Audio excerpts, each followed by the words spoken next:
5621-ді 284-ке көбейтелік. Берілген сандарды баған түрінде жазып көбейтеміз. Бірінші санды көбейткіштің бірлігіне көбейтеміз. Шыққан бірінші толымсыз көбейтіндіні бірліктердің астына жазамыз.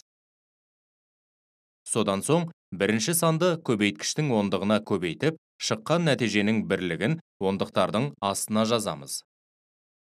Енді, бірінші санды көбейткіштің жүздігіне көбейтіп, нәтиженің бірлігін жүздіктердің астына жазамыз. Осы амалды бірінші санды көбейткіштің барлық разрядтарына көбейтіп болғанша жалғастырамыз. Соңында біз бағандап қосу тәсілін пайдаланып, бағандарды бір-біріне қосамыз.